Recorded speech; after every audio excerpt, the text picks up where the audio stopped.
ধর্মনগরের বিবেকানন্দ সার্ধ শতবার্ষিকী ভবনে বিভিন্ন সরকারি প্রকল্প নিয়ে সচেতনতা এবং সেমিনার অনুষ্ঠিত হয়।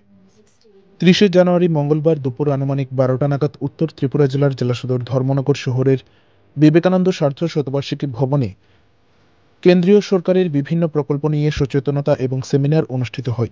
এর উদ্যোক্তা ছিল উত্তর জেলা প্রশাসন এবং ডিরেক্টরেট অফ ইনস্টিটিউশনাল ফাইন্যান্স।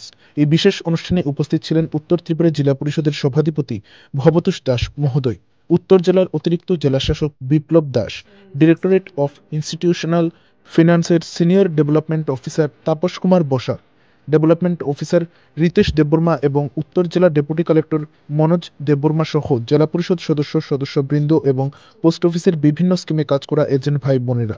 এই সচেতনতামূলক অনুষ্ঠানে মূলত পিএম ফ্ল্যাগশিপ স্কিম অর্থাৎ প্রধানমন্ত্রীর জনধন যোজনা, সুরক্ষা যোজনা, জীবনজ্যোতি বীমা যোজনা, অটল পেনশন যোজনা, পোস্ট অফিসের কিষাণ বিকাশপত্র, মান্থলি ইনকাম স্কিম এবং রেকারিং ডিপোজিট নিয়ে দীর্ঘক্ষণ আলাপ আলোচনা করা হয়।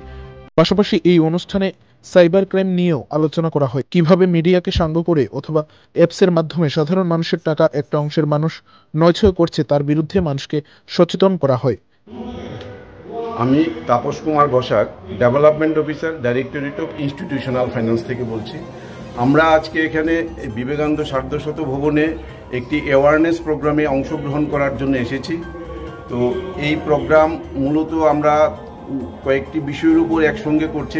একটা হচ্ছে প্রাইম মিনিস্টার ফ্ল্যাগশিপ প্রোগ্রাম বা প্রধানমন্ত্রী যে ফ্ল্যাগশিপ প্রোগ্রামগুলি আমাদের রাজ্যে চালু আছে, এইগুলি নিয়ে মানুষকে সচেতন করা।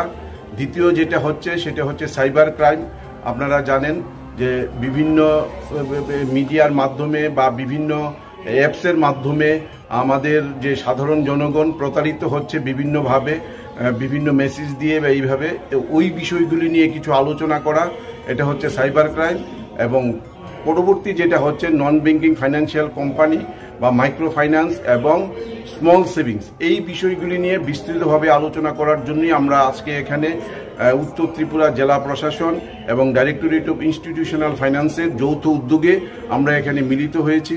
এখানে অংশগ্রহণ করেছেন উত্তর ত্রিপুরা জেলা পরিষদের মাননীয় সভাধিপতি মহোদয়, উপস্থিত ছিলেন উত্তর ত্রিপুরা জেলার মাননীয় এডিএম অ্যান্ড কালেক্টর মহোদয়, অন্যান্য আধিকারিকবৃন্দ, ডিস্ট্রিক্ট ম্যানেজার এবং বিভিন্ন পঞ্চায়েত এবং মিউনিসিপ্যাল কাউন্সিল থেকে আগত সম্মানীয় সদস্যগণ উপস্থিত ছিলেন। এখানে আমাদের স্মল সেভিংসের এজেন্ট ভাই বোনেরা। তো আমরা এখানে বিস্তৃতভাবে আলোচনা করেছি এই তিনটি বিষয়ের উপর।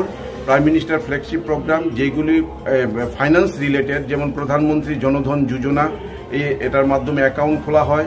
তারপর প্রধানমন্ত্রী সুরক্ষা বীমা যোজনা, এই যোজনার মাধ্যমে প্রতি বছর 20 টাকা করে দিয়ে এই সুরক্ষা বীমার সুযোগ নেওয়া যায়। সেখানে 2 লক্ষ টাকা পর্যন্ত বীমার সুযোগ আছে, মাত্র 20 টাকা দিয়ে সেটার সুযোগ পাওয়া যায়।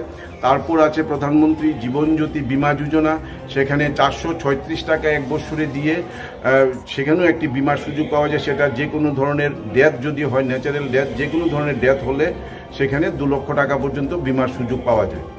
আর একটা বিষয় হচ্ছে অটল পেনশন যোজনা, সেখানে অসংগঠিত ক্ষেত্রে যে শ্রমিক ভাই বোনেরা আছে, ওনারা যাদের পেনশনের কোনো ব্যবস্থা নেই, ওনারা এই 1000 টাকা, 2000 টাকা, 3000 টাকা এবং 5000 টাকা দিয়ে এই পেনশন স্কিমে আওতায় আসতে পারে এবং 60 বছর পর্যন্ত ওনারা এই টাকাটা দেবে। 60 বছর পর থেকে ওনারা পেনশন পাবে। ওনারা যদি না থাকে, ওনাদের অবর্তমানে যিনি নমিনি থাকবে উনি এই পেনশনটা পাবে।